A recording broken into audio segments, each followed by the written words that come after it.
ಗಾಡಿ ಕಾಗದ ಪತ್ರ ತೋರಿಸೋನು. ಇದು ಫೋಟೋ ಐತ್ರಿ ಸರ್. ಹಾಂ ತೋರಿಸಿ. ಈಗ ಹೊಸ ತೊಗೊಂಡ 2 ತಿಂಗಳು ಆತ್ರಿ ಸರ್. ಇವ ಗಿರ್ನಿಗೆ ಹೋಗಿ ಬರ್ತೇನೆ ಅಂತೇಳಿ ಇಸ್ಕೊಂಡು ಹೋದಾರಿ.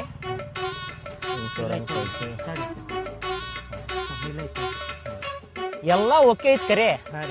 ಅಲ್ಲೋ ಅವ ಮೈನರ್ ಅದಾನ, ಎಲ್ಲಾರು ತಗೊಂಡು ಹೋಗಿ ಗಾಡಿ ಯಾರಿಗಾರ ಹಾಸಿ ಆಕ್ಸಿಡೆಂಟ್ ಮಾಡಿದ್ರ ಯಾರಿಗೆ ಹೊಣೆ ಹಾಕ್ತಾನವ?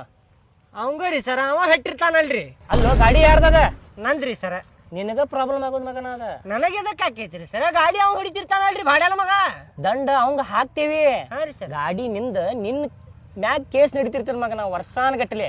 ನನ್ನ ಮೇಲೆ ಕೇಸ್ ನಡೀತೈತ್ರಿ ಸರ. ಗಾಡಿ ಅವ್ ಹೊಡಿತಿರ್ತಾನ ಅಂದ್ರ ಅವನ ಮೇಲೆ ನಡೀತೈತ್ರಿ ಸರ್ ಕೇಸ್. ಅವ್ ಹೊಡೆದ ಹೋಗ್ಬಿಡ್ತಾನವ.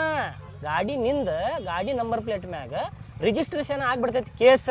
ಅಯ್ಯೋ, ನಾ ಸುಮ್ಮನೆ ಕೊಟ್ಟೆನಪ್ಪ ಗಾಡಿ. ಮಾತಾಡಿ ಮುಗಿಸ್ರಿ ನೀವು. ನಾ ಏನು ಮಾತಾಡ್ಲಿರಿಪ್ಪ? ಮತ್ತೆ ನಿಮ್ಮ ಮಗ ತಗೊಂಡೋಗಿ ಸಿಕ್ಕೊಂಡಾನೇನ್ರಿ ಅವಂಗ?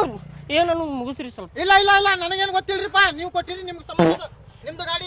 ಸರ ಬಿಟ್ಬಿಡ್ರಿ ಸರ, ಇದೊಂದ್ಸಲ ತಪ್ಪಾಗೈತ್ರಿ ಸರ. ಇನ್ನೊಂದ್ಸಲ ಕೊಡುದಿಲ್ರಿ ಸರ. ನೋಡಪ್ಪ, ನೀವ್ ಏನ್ ಮಾಡಿದ್ರು ಗಾಡಿ ಒಣಗಿ. ಬಿಟ್ಬಿಡ್ರಿ, ಹೋಗ್ತೀನಿ. ಏ RC ಕಾರ್ಡ್ ತೋರ್ಸೋ. ಮನ್ಯಾಗ ಅದಾವ್ರಿ ಸರ. ಹೋಗಲ್ ನಿಂದ್ರು. ನೀವೇನ್ ಮಾಡಿದ್ರು ಗಾಡಿ ಬಿಡಂಗಿಲ್ಲ. ಏನ ಗಾಡಿ ಹೊಡೆದಂಗ ಮತ್ತ ಗಾಡಿ ಕೊಟ್ಟಂಗ 2 ವರ್ಷ ಜೈಲ್ ಹಾಕೈತಿ. ತಂದೆ ತಾಯಿಗೆ 20,000 ರೂಪಾಯಿ ದಂಡ. ಸರ ನಾ ಇದಕ್ ಜೈಲಿಗ್ರಿ ಸರ. ಹಾ ಗಾಡಿ